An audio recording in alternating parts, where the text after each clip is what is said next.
Hello everyone. आज हम लेकर आए हैं इस वीडियो में क्लास 7th के एनसीईआरटी का पॉलिटी का जितना भी क्वेश्चन कॉम्पिटिटिव एग्ज़ाम में पूछे जाते हैं वो सारे प्रश्नों को हम लोग ओरिजिनल पीडीएफ के साथ में देखेंगे। एनसीईआरटी के बुक्स का ओरिजिनल पीडीएफ में कि उनमें कौन कौन से महत्वपूर्ण क्वेश्चन हैं जो आपके एग्ज़ाम में पूछे जाते हैं। क्लास 7th का है ये। इससे पहले मैंने क्लास 6th का एक वीडियो बनाया था, उसमें क्लास 6th में जितने भी क्वेश्चन बनते थे वो मैंने ऑलरेडी उसमें बता दिया है ओरिजिनल एनसीईआरटी के बुक्स के साथ। ठीक है, अगर आपने वो वीडियो नहीं देखा है तो आप इसके जस्ट पहले वाले वीडियो में जाकर देखिए, चैनल पे आपको वो वीडियो वहाँ पर मिल जाएगा। तो चलते हैं हम लोग क्लास 7th को स्टार्ट करते हैं। कहाँ से? तो पहला चैप्टर से। ठीक है, और अब यह जो है आपको जरूरी पड़ेगा कहाँ कहाँ पर, तो बिहार एसएससी का एग्ज़ाम अभी होने वाला है, उसमें आपको बहुत इम्पोर्टेंट ये रहेगा। उसके बाद बिहार दरोगा का एग्ज़ाम होने वाला है मेंस का, उसमें आपको इसमें हेल्प मिलेगा। उसके बाद फिर से बिहार एसएससी का ही आ रहा है इंटर लेवल, लगभग 12,000 वैकेंसी उसमें आने की उम्मीद है, तो उसमें आपको लाभ मिलेगा इससे। और भी तमाम जितने भी एनटीपीसी हो चाहे रेलवे हो, सारे एग्ज़ाम में पॉलिटी के क्वेश्चन जिसमें भी पूछे जाते हैं जीके जीएस, उन सब में आपको इससे प्रॉफिट मिलने वाला है। तो चलिए हम लोग अब स्टार्ट करते हैं बुक्स से, चैप्टर 1 से। देखिए ये हमारा इकाई 1 है, फर्स्ट चैप्टर इसमें हम लोग निकालते हैं। और फर्स्ट चैप्टर देखिए यहाँ पर आपका है एनसीईआरटी के पॉलिटी का, पॉलिटी मतलब सिविक्स का। ठीक है, तो इसको मैंने ऑलरेडी पढ़ रखा है और इसमें जो भी इम्पोर्टेंट पॉइंट्स हैं एग्ज़ाम के पॉइंट ऑफ व्यू से उसे मैंने हाईलाइट करके रखा है, तो मैं आपको डायरेक्ट वहाँ पर लिए चलता हूँ। और अगर आप भी ये ओरिजिनल एनसीईआरटी पढ़ना चाहते हैं तो ये बहुत सारा एप्लीकेशन, बहुत सारे वेबसाइट पे इसका डाला गया है, आप वहाँ से इसको डाउनलोड करके इजीली पढ़ सकते हैं। ठीक है, देखिए यहाँ तक में कहीं नहीं मिला, इसे मैंने बारीकी से पढ़ा है। इसमें कहीं पर भी अगर कोई भी टॉपिक जो एग्ज़ाम के पॉइंट ऑफ व्यू से इम्पोर्टेंट है उसे मैंने कवर किया है। चलिए देखते हैं। हालांकि क्लास 7th का है, इसमें ज़्यादा नहीं रहता है, बहुत कम ही रहता है क्लास 6 और 7th में प्रश्न। 8 से स्टार्ट हो जाएगा डीपली आपका। देखिए यहाँ पर एक मैंने हाईलाइट कर रखा है, यहाँ पर ज़रूर कुछ इम्पोर्टेंट प्रश्न होंगे। देखिए यहाँ पर दिया गया है कि मध्याह्न भोजन की व्यवस्था, स्कूल में जो मिड डे मील की योजना चलाई गई है उसे सबसे पहले लागू करने वाला सबसे फर्स्ट राज्य भारत का कौन सा? तो यह योजना भारत में सर्वप्रथम तमिलनाडु राज्य में प्रारंभ की गई थी और उसके बाद 2001 में उच्चतम न्यायालय ने यानी कि सुप्रीम कोर्ट ने आपका आदेश दे दिया कि यह सारे राज्य को 6 महीने के भीतर लागू करना पड़ेगा। ठीक है, तो एक प्रश्न यहाँ पर था कि सबसे प्रथम राज्य कौन सा था मिड डे मील योजना को चलाने वाला, लागू करने वाला? तो वह था तमिलनाडु। और सुप्रीम हाई कोर्ट ने कब आदेश दिया सारे राज्य को? तो उन्होंने आदेश दिया था 2001 में, 2001 में। ठीक है, चलिए बढ़ते हैं आगे, देखते हैं आगे और भी कोई प्रश्न अगर लेसन 1 से हो हमारे लिए। हाँ, यहाँ पर एक प्रश्न है, देखिए क्या कहता है कि जबकि 1950 के अंतिम दशक में अफ्रीकी अमेरिकियों को समान अधिकार दिलाने के लिए आंदोलन हुआ था। अच्छा, यहाँ पर आंदोलन के बारे में है कि अफ्रीका के जो रहने वाले लोग थे, जो अभी अमेरिका में रह रहे थे, यानी कि काले लोग जो थे, वो लोग अब समान अधिकार के लिए आंदोलन कर रहे थे। कब से? ये आंदोलन 1950 के दशक में प्रारंभ हुआ था और इसको सफलता कब मिली थी जानते हैं? 1964 में। नागरिक अधिकार आंदोलन ये जो है चल रहा था वहाँ पर 1950 के दशक में। ठीक है, क्या कहता है कि 1964 के नागरिक अधिकार अधिनियम, तब वहाँ पर एक अधिनियम लाया गया और इसने वहाँ पर नस्ल, धर्म और राष्ट्रीय मूल के आधार पर भेदभाव का निषेध कर दिया, मतलब भेदभाव करना खत्म कर दिया। तो ये जो नागरिक अधिकार आंदोलन से जो नागरिक अधिकार अधिनियम बनाया, ये कब निकला? तो 1964 में। ठीक है, चलिए आगे बढ़िए। यहाँ पर देखिए आपका संविधान से संबंधित कुछ बात दिया गया है कि भारत के संविधान के अनुच्छेद 15 के अंश यानी कि आर्टिकल 15 में क्या क्या है मेन, तो पूरा आपको उतना डिटेल्स में नहीं जाना है। मेन चीज़ यहाँ ऊपर में लिखा हुआ है कि धर्म, मूल वंश, जाति, लिंग या जन्म स्थान के आधार पर कोई भी विभेद विभेद नहीं किया जाएगा, ठीक है, विभेद नहीं किया जाएगा, छोटा बड़ा किसी को नहीं माना जाएगा, कानून की नज़र में सब एक समान होंगे। तो ये आपका पहला चैप्टर था। और इसमें देखिए इधर जो नीचे प्रश्न दिया गया है उसमें से एक टॉपिक निकल कर आया था जो कि इम्पोर्टेंट है एग्ज़ाम के पॉइंट ऑफ व्यू से। वो है क्या कि भारत सरकार ने 1995 में विकलांगता अधिनियम स्वीकृत किया था। विकलांगता अधिनियम कब स्वीकृत किया था? तो 1995 में, 1995 ईस्वी में। और इस बुक के सबसे लास्ट में दिया गया है कि नागरिक अधिकार आंदोलन, वही आंदोलन जो अमेरिका में चला था अपने अधिकारों के लिए, अफ्रीकी अमेरिकन लोगों ने चलाया था, यह 1950 के दशक के अंत में प्रारंभ हुआ। और इसको कब सफलता मिली? 1964 में अधिनियम बना दिया गया, नागरिक अधिकार अधिनियम। नागरिक अधिकार अधिनियम कब बनाया गया? तो 1964 में, ठीक है। ये था हमारा लेसन 1 से इतना ही क्वेश्चन था। और हम लोग चलते हैं लेसन 2 पे। देखिए यह आपका एक्सरसाइज 2 निकल गया, पॉलिटी का, क्लास 7th का। चलते हैं इसमें, देखते हैं कि कहाँ पर है। इसे भी मैंने पूरे अच्छे से पढ़ के जो इम्पोर्टेंट पॉइंट है उसे हाईलाइट करके रखा है, तो हम लोग सीधा हाईलाइट वाले पॉइंट को खोजेंगे। चलिए यहाँ पे मिल गया, हम लोग इसे पढ़ते हैं। क्या कहता है कि सन 1950 में भारत में केवल 2717 अस्पताल थे। सोचिए 1950 में जब भारत आज़ाद हुआ था 1947 में, तो उसके बाद हमारे 1950 में जब गणना की गई तो मात्र 2717 अस्पताल थे। फिर 1991 में जब गणना किया गया तो 11,174 अस्पताल थे, और फिर यह संख्या 2000 में बढ़कर 18,218 हो गई। ठीक है, ये 2000 का डाटा है, याद रहे 2000 का। अब ये 2021 चल रहा है, इस बीच में बहुत सारे हॉस्पिटल और भी बन गए होंगे। उसका अगर डाटा आएगा तो फिर उसको हम करंट अफेयर्स वाले सेक्शन में कवर करने का प्रयास करेंगे, ठीक है। और यहाँ पर एक बात देखिए कि भारत विश्व का दवाई निर्मित करने वाला चौथा बड़ा देश है, यानी कि भारत जो है वह चौथे नंबर पे है दवाई के प्रोडक्शन करने में। और यहाँ से भारी मात्रा में दवाइयों का निर्यात भी किया जाता है, मतलब हम लोग दवाई बाहर के देशों में बेचते भी हैं, ठीक है। यहाँ पे देखिए क्या कहता है, भारत में करीब 5 लाख लोग प्रति वर्ष टीबी से मर जाते हैं। सोचिए टीबी से मरने वालों की संख्या प्रति वर्ष कितनी है? तो लगभग 5 लाख के आसपास है। चलिए आगे बढ़ते हैं, फिर जो भी इम्पोर्टेंट होगा वो हाईलाइट किया हुआ होगा। देखिए यहाँ पे मैंने कर रखा है, क्या कहता है कि हकीम शेख पश्चिम बंग खेत मजदूर समिति के एक सदस्य थे जो पश्चिम बंगाल में खेतिहर मजदूरों का एक संगठन था। देखिए यहाँ से प्रश्न क्या बनता है कि पश्चिम बंगाल में खेतिहर मजदूरों का एक संगठन था, उसका नाम क्या था?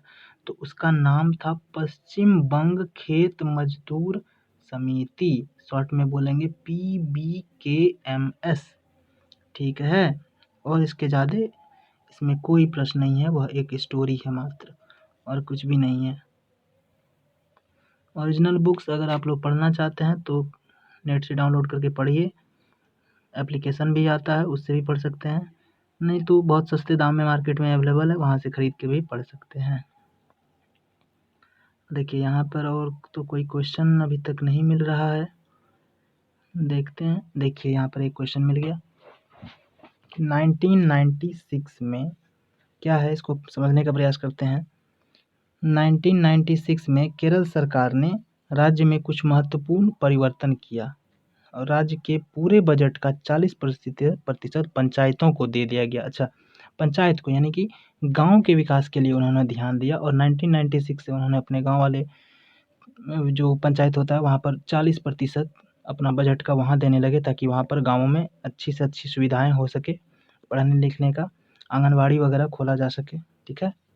इसको देखिए यहाँ पर दिया गया है, आगे बढ़ते हैं। अब देखिए यहाँ पर क्या कहता है कि दक्षिणी अमेरिका जानते हैं, नॉर्थ अमेरिका, साउथ अमेरिका, जो एक कंटिनेंट है यानी कि महादेश है, तो उसका एक देश है कोस्टारिका, और इसको सबसे स्वस्थ देश माना जाता है, यानी कि विश्व में सबसे स्वस्थ देश किसे माना जाता है?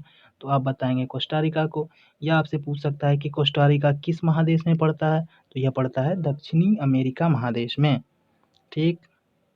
चलिए बढ़ते हैं आगे। देखिए यहाँ पे लास्ट है एक, कभी कभी आपसे पूछ देगा कि बताइए OPD का फुल फॉर्म क्या होता है? तो इसका फुल फॉर्म होता है आउट पेशेंट डिपार्टमेंट, इसी को बोलते हैं बाह्य रोगी विभाग, ठीक है। ओपीडी देखेंगे, हॉस्पिटल में एक ओपीडी रूम रहता है, ओपीडी लिखा हुआ रहता है उसमें, तो उसका फुल फॉर्म क्या होता है? आउट पेशेंट डिपार्टमेंट, बाह्य रोगी विभाग। तो ये था आपका लेसन 2 पूरा फिनिश। चलिए अगले लेसन में बढ़ते हैं अब हम लोग लेसन 3 की ओर। चलिए ये रहा आपका एक्सरसाइज 3, जिम्मेदारी किसकी। इसमें बढ़ते हैं आगे, देखते हैं कहीं कोई प्रश्न आपके लायक हो, आपके एग्जाम के लायक हो। चलिए मिल गया बहुत नज़दीक में ही, कि विधानसभा के सदस्य को विधायक कहते हैं। विधायक तो जानते हैं ना जी, एमएलए, एमएलए को ही विधायक कहते हैं। अभी आपसे यहाँ पे प्रश्न क्या बनता है कि एमएलए का फुल फॉर्म क्या होता है? तो एमएलए का फुल फॉर्म होता है member of legislative assembly, member of legislative assembly, ठीक है। ये इसका फुल फॉर्म होता है। विधायक, विधायक ही तो मुख्यमंत्री बनवाते हैं। विधानसभा का जो चुनाव होता है वो विधायक के लिए होता है। आप विधायक को चुनते हैं और उन्हीं में से कोई एक जो होता है, जो जिसकी पार्टी जीतती है, बहुमत जिसको मिलता है, उनके पार्टी से कोई एक मुख्यमंत्री बनते हैं और बाकी को अलग अलग मंत्री या फिर जो भी हो वो बनाया जाता है, ठीक है। देखिए यहाँ पर एक बात दिया गया है कि राज्य का प्रमुख कौन होता है? तो राज्य का प्रमुख राज्यपाल कहलाता है। उसकी नियुक्ति केंद्र सरकार द्वारा यह सुनिश्चित करने के लिए की जाती है कि राज्य सरकार संविधान के नियमों अधिनियमों के अनुसार अपना कामकाज चलाए। यह सब चीज़ निगरानी करता है कि मुख्यमंत्री अपना मनमानी नहीं करे। केंद्र सरकार का आदमी रहता है हर राज्य में एक राज्यपाल बनाकर, ठीक है। तो हर राज्य के अलग अलग राज्यपाल होते हैं, उसे भी हम लोग करंट अफेयर के सेक्शन में कवर करेंगे कि किस राज्य का राज्यपाल कौन है। आगे बढ़ते हैं, देखते हैं कहीं कोई प्रश्न आपके लायक मिल जाए फिर से। इस चैप्टर में लगता है अब आपके लायक कोई प्रश्न नहीं बचा है। चलिए लास्ट आ गया, लेकिन कोई प्रश्न इसमें नहीं मिला। अब हम लोग चलते हैं एक्सरसाइज 4 की तरफ। कुछ चैप्टर ऐसे भी हैं जिसमें कि एक भी प्रश्न नहीं है, मतलब आपके एग्ज़ाम के पॉइंट ऑफ व्यू से कोई प्रश्न नहीं है। क्लास 7 के बच्चे के पॉइंट ऑफ व्यू से देखेंगे तो बहुत सारे प्रश्न हैं, ठीक है। ये आ गया आपका लेसन 4, लड़के और लड़कियों के रूप में बड़ा होना, यानी कि गर्ल्स और बॉयज़ के रूप में जो बच्चों से बड़े होते हैं, उस प्रक्रिया के बारे में यहाँ पर दिया गया है कुछ। देखिए यहाँ पर पहला प्रश्न आपका क्या बन के आता है कि समोआ द्वीप प्रशांत महासागर के दक्षिण में स्थित छोटे छोटे द्वीपों के समूह का ही एक भाग है। प्रश्न आपके लिए क्या बनता है वो यहाँ पे मायने रखता है कि समोआ द्वीप कहाँ पर है। तो यह प्रशांत महासागर के दक्षिण में जो छोटा छोटा द्वीप है उसी में से एक द्वीप का नाम क्या है? समोआ द्वीप। तो वहाँ के एक बच्चे के बारे में, एक आदमी के बारे में कहानी दिया गया है, तो उसका जिक्र किया गया है। कहानी पर हम लोग नहीं जाएंगे, हम लोग सिर्फ एग्जाम के पॉइंट ऑफ व्यू से मेन क्वेश्चन पर फोकस करेंगे। आगे बढ़ते चलते हैं। चलिए देखिए इनमें कहीं भी कोई हाईलाइट किया हुआ नहीं मिल रहा है, यानी इधर नीचे कोई प्रश्न लगता है और नहीं है। कोई बात नहीं, हम लोग लास्ट तक चेक करेंगे। इसे मैंने बारीकी से पढ़ा है, कहीं भी एक भी प्रश्न आपका छूटने नहीं दिया है, एक भी टॉपिक को नहीं छोड़ा है। चलिए इस पूरे चैप्टर में सिर्फ एक क्वेश्चन आपका बन रहा था। अब हम लोग चलते हैं नेक्स्ट, जो इसका है 5th एक्सरसाइज पे। आपका 5वां चैप्टर है इसमें, औरतों ने बदली दुनिया। लेडीज़ के बारे में देखिए क्या सब दिया है, फीमेल के बारे में। आगे बढ़ते चलते हैं, ज़्यादा कुछ नहीं है क्लास 7 तक। हाँ 8 क्लास से जब आप पढ़ेंगे तो उसमें आपको बहुत सारी महत्वपूर्ण जानकारियाँ और ज़्यादा से ज़्यादा क्वेश्चन आंसर मिलना प्रारंभ हो जाएगा। क्लास 6 और 7 बहुत ईजी ही है। चलिए देखिए यहाँ पर क्या कहता है कि रेल का इंजन आदमी चलाते थे, ठीक है, उसे मेल ही चलाते थे। पर झारखंड के एक गरीब आदिवासी परिवार की 27 वर्षीय महिला लक्ष्मी, क्या नाम है पूरा इसका, लक्ष्मी लाकरा, लक्ष्मी लाकरा याद रखेंगे, लक्ष्मी लाकरा ने इस धारा का रुख बदल दिया। उत्तरी रेलवे की वह पहली महिला इंजन चालक हैं। समझ रहे हैं? उत्तरी रेलवे यानी कि एनआर जिसको बोलते हैं, नॉर्थ रेलवे की यह पहली महिला चालक हैं। उसका नाम क्या है? लक्ष्मी लाकरा। और ये कहाँ की रहने वाली हैं? तो ये झारखंड की रहने वाली हैं, ठीक है। बहुत ही ज़्यादा इम्पोर्टेंट क्वेश्चन है ये कि पहली महिला ड्राइवर रेलवे में कौन थी? तो लक्ष्मी लाकरा। और कहाँ की रहने वाली थी? झारखंड की। पहले कहाँ पे इन्होंने ज्वाइनिंग किया? तो नॉर्थ रेलवे में, उत्तरी रेलवे में। ठीक है, चलिए आगे बढ़ते हैं, देखते हैं आगे और कोई प्रश्न यदि हो। हाँ, यहाँ पर देखिए कुछ हाईलाइट किया गया है। यहाँ पर एक कहानी दिया गया था रास सुंदरी देवी के बारे में, और उन्होंने उसकी एक आत्मकथा लिखी गई है, और उसका पुस्तक का नाम है आमार जीवन। ये बांग्ला में होता है कि मेरा जीवन कथा। तो यह जो है किसी भारतीय महिला द्वारा लिखित पहली आत्मकथा है। आत्मकथा मतलब जिसमें कि खुद के बारे में हम लोग अपने ज़िंदगी के बारे में लिखेंगे, वो आत्मकथा कहलाएगी। और सबसे पहली भारतीय महिला के द्वारा लिखित आत्मकथा कौन सा था? आमार जीवन। और ये किसके बारे में है? तो ये है आपका रास सुंदरी देवी के बारे में। ठीक है, रास सुंदरी देवी के बारे में। रास सुंदरी कौन थी, क्या कर रही थी, इसके बारे में अगर आप डिटेल्स में पढ़ना चाहते हैं तो इस पूरे बुक को पढ़ लीजिए। ठीक है, यहाँ पर देखिए एक बड़ा ही इंपॉर्टेंट चीज़ दिया है, हालांकि इससे कोई प्रश्न नहीं बनता है, फिर भी आप इसको पढ़ेंगे। क्या कहा है कि रामाबाई 1858 से 1922 तक जो कि जिंदा रही थी, अपनी बेटी के साथ महिला शिक्षा की ये योद्धा स्वयं कभी स्कूल नहीं गईं, पर अपने माता पिता से उन्होंने पढ़ना लिखना सीख लिया। उन्हें पंडिता की उपाधि दी गई क्योंकि वे संस्कृत पढ़ना लिखना जानती थी, जो उसे उस समय की औरतों के लिए बहुत बड़ी उपलब्धि थी। स्कूल कभी नहीं जाने दिया, फिर भी वो अच्छे से पढ़ लिख ली घर में ही। समझ सकते हैं, उस समय महिलाओं को पढ़ने से वंचित रखा जाता था। ठीक है, इधर और आपके लायक कोई प्रश्न यदि होगा तो वो हाईलाइट किया हुआ होगा, हम लोग देखते हैं, उसे खोजने का प्रयास करते हैं। एक भी प्रश्न आपका नहीं छूटेगा, और ये सारे प्रश्न को आप कर लीजिए, पूरा पॉलिटी आपका खत्म हो जाएगा। चलिए देखिए यहाँ पर क्या कहता है कि 8 मार्च अंतर्राष्ट्रीय महिला दिवस को दुनिया भर की औरतें अपने संघर्षों को ताज़ा करने और जश्न मनाने के लिए इकट्ठा होती हैं। अच्छा, इसमें आपका प्रश्न क्या बनता है कि अंतर्राष्ट्रीय महिला दिवस कब मनाया जाता है? तो यह 8 मार्च को मनाया जाता है। ठीक, आगे बढ़ते हैं। चलिए, अब यहाँ पर कोई भी नहीं है, तो फिर हम लोग चलते हैं नेक्स्ट चैप्टर में। चैप्टर शायद 6 होगा अब। चलिए, ये रहा आपका एक्सरसाइज 6। इसमें देखते हैं हम लोग प्रश्नों को।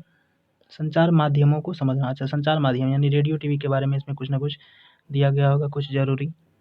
देखते हैं इसमें कहीं पर आपके लायक कोई प्रश्न यदि हो तो वो हाईलाइट किया गया होगा। देखिए यहाँ पर क्या दिया है कि यह जो सामने में आप फोटो देख रहे हैं, यह क्या है? टेलीवाइज़र है। और टेलीवाइज़र को ही बाद में टीवी का रूप दिया गया। टीवी का ही वो प्रारंभिक रूप था टेलीवाइज़र, जिसको टीवी यानी टेलीविज़न, टीवी। और अपने इस आविष्कार के सामने कौन बैठा हुआ है? John L bird. John Albert ने टेलीवाइज़र का आविष्कार किया था, यही इधर बैठे हुए हैं। ठीक है, इस यंत्र के द्वारा उन्होंने रॉयल इंस्टीट्यूट के समक्ष अपने आविष्कार का प्रदर्शन किया था। तो टेलीविज़न का आविष्कार इसी ने किया था, टेलीवाइज़र का। उसका नाम क्या था? John L bird. John L bird. ठीक है, चलिए आगे बढ़ते हैं।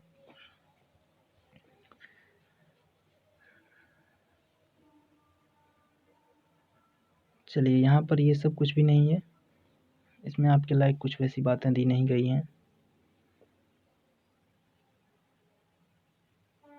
देखिए यहाँ पर कुछ दिया गया है, इसे हम पूरा पढ़कर आपको सुनाते हैं। ये थोड़ा सा इम्पोर्टेंट टॉपिक है। देखिए क्या कहता है कि लहरिया नामक एक समाचार खबर लहरिया नामक एक समाचार पत्र का है, जो उत्तर प्रदेश के चित्रकूट जिले के 8 दलित महिलाओं द्वारा हर 15 दिन में निकाला जाता है। स्थानीय बुंदेली भाषा में लिखित इस 8 पृष्ठ के समाचार पत्र में दलित से संबंधित विषयों, स्त्रियों के प्रति हिंसा और राजनीतिक भ्रष्टाचार से संबंधित रिपोर्ट होती है। इस समाचार पत्र के पाठक कौन-कौन हैं? किसान हैं, दुकानदार हैं, पंचायत के सदस्य हैं, स्कूल के शिक्षक हैं, और वे महिलाएं हैं जिन्होंने अभी हाल में पढ़ना लिखना सीखा है। देखिए 8 दलित महिलाओं ने अपना समाचार पत्र निकाला, जो कि हर 15 दिन में एक बार आता है, और उसका नाम रखा है खबर लहरिया। समझे? उत्तर प्रदेश के चित्रकूट जिले में। अच्छा, आपने कभी सोचा कि इन 8 महिलाओं को, दलित महिलाओं को क्यों ऐसा करना पड़ा कि अपना खुद का न्यूज़पेपर क्यों निकालना पड़ा? तो इसके लिए मेन है कि इन लोगों के मुद्दे को वहाँ के जो स्थानीय पत्रकार हैं वो नहीं उठाते हैं उतनी प्रमुखता से, इसीलिए इन्होंने अपना ये कदम उठाया कि अपना खुद का न्यूज़ हम लोग खुद से ही डिस्ट्रीब्यूट करेंगे, लोगों तक अपनी समस्याओं को पहुँचाएँगे। ठीक है, आगे देखते हैं। नहीं, हो गया चैप्टर फिनिश, और इसमें अब कोई भी चैप्टर में प्रश्न नहीं बचा हुआ है। अब चलते हैं हम लोग नेक्स्ट लेसन 7 पर, उसमें देखते हैं कि आपके लिए क्या ज़रूरी है। आ गए हैं हम लोग एक्सरसाइज 7 में। देखते हैं विज्ञापनों को समझना। विज्ञापन जो टीवी में, अखबार में, रेडियो में जो बार बार आप लोग अलग अलग कंपनी के सामान का जो प्रचार देखते हैं उसी को विज्ञापन कहा जाता है, ऐड कहा जाता है।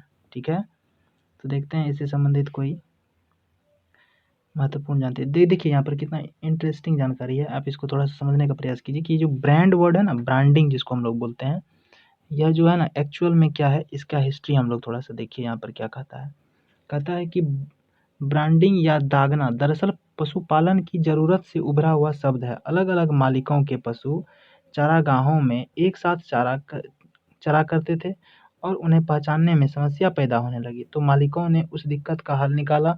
वे गर्म लोहे की मदद से अपने पशुओं पर अपना खास चिन्ह दागने लगे और इसे ही ब्रांडिंग कहा गया। समझ गए?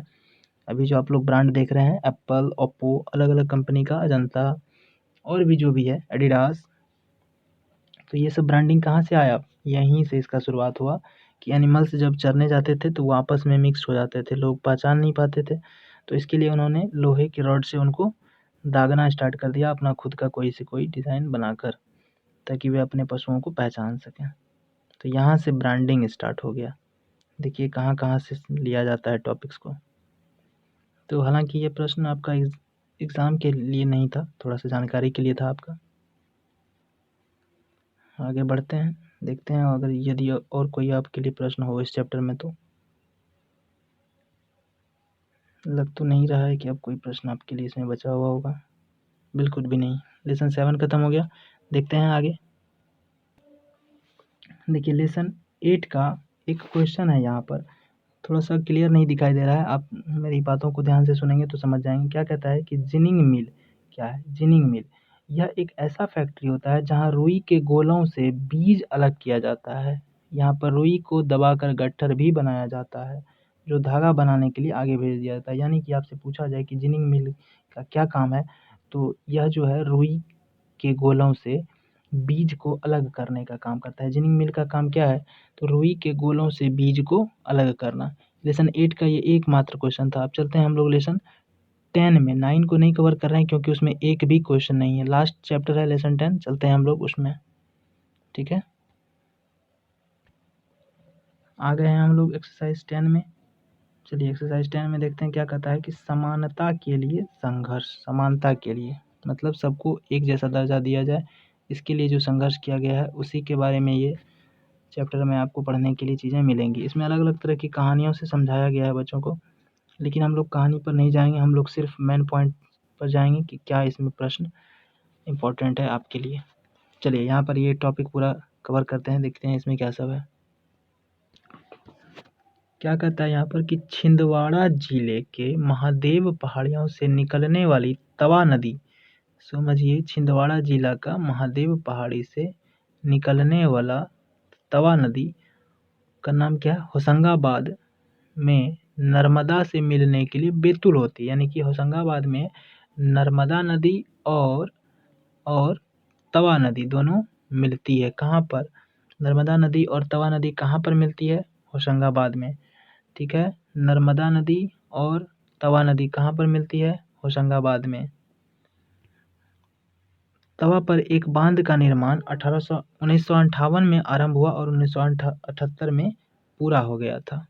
जंगल के बड़े हिस्से के साथ ही बहुत सी कृषि भूमि भी बांध में डूब गई, जिससे जंगल के निवासी अपना सब कुछ खो बैठे। इनमें से कुछ विस्थापितों ने बांध के आसपास रहकर थोड़ी बहुत खेती की अलावा मछली पकड़ने का व्यवसाय आरंभ किया।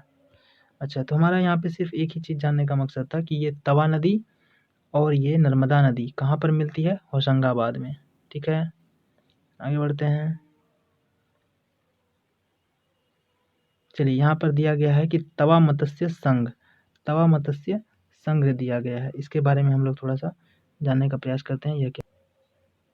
देखिए हुआ क्या था कि 1994 में सरकार ने तवा बांध का जो क्षेत्र में मछली पकड़ने का काम है वह दे दिया था निजी ठेकेदारों को, कि वहाँ के अब ठेकेदार लोग को दे दिया प्राइवेट कंपनी को, और वो वहाँ से मछली पकड़ने का काम करते थे। तो उन लोगों ने ज़बरदस्ती क्या किया कि वहाँ के आसपास के जो जंगली लोग थे जो कि मत्स्य पालन करके ही उसमें से ही अपना जीवन यापन करते थे, उन लोगों को ज़बरदस्ती धमकियाँ देने लगे और वहाँ से उनके जबरन हटाने लगे। तब उन लोगों को अपना इस बात का एहसास हुआ कि हमें एकजुट होकर खड़ा होना होगा, इन सब से लड़ना होगा। तो इसके लिए उन्होंने अपना एक संघ बनाया, उसका नाम रखा था तवा मत्स्य संघ। तवा मत्स्य संघ जिसको TMS कहते हैं शॉर्टकट में। और तब इन्होंने अपनी सरकार से मांग की थी, पूरा अपना आंदोलन किया था कि जीवन निर्वाह के लिए इन लोगों को मछली पकड़ने का काम वहीं पर करने दिया जाए। ठीक है, तब जाकर के 1996 में मध्य प्रदेश सरकार ने यह बात तय किया कि तवा बांध के जलाशय से मछली पकड़ने का अधिकार यहाँ के विस्थापित को ही दिया जाएगा। ठीक है, चलिए अब आगे बढ़ते हैं, देखते हैं और कोई प्रश्न यदि आपके लायक हो इस चैप्टर में। ये आपका अंतिम चैप्टर है ना शायद, हाँ 10वां चैप्टर है, अंतिम चैप्टर है ये। देखते हैं इनमें से कोई प्रश्न लास्ट अगर मिल जाए। चलिए भारत का नक्शा दिया गया है आपका, नहीं, चलिए ये हो गया आपका फिनिश। तो यह आपका किस किस एग्ज़ाम के लिए ये सब ज़रूरी है, ज़रा एक बार और आप सुन लेंगे अच्छे से। यह आपका अभी जो बिहार SSC का वैकेंसी आया है जो कि 14 अप्रैल से फॉर्म इसका फिलअप होगा, उसके लिए, बिहार दरोगा के लिए, और फिर जो बिहार SSC आने वाला है इंटर लेवल उसके लिए, और आप लोग जो SSC का एग्ज़ाम देते हैं CHSL, MTS, CGL, इन सभी के लिए, यानी कि जितने भी एग्ज़ाम ऐसे होते हैं जिसमें GK GS पूछा जाए उन सभी के लिए यह जो है अत्यंत महत्वपूर्ण है। तो अगर आपको ये अच्छे से समझ में आया हो तो इसे शेयर ज़रूर कीजिएगा। ठीक है, मिलते हैं फिर नेक्स्ट वीडियो में किसी धमाकेदार टॉपिक के साथ। धन्यवाद।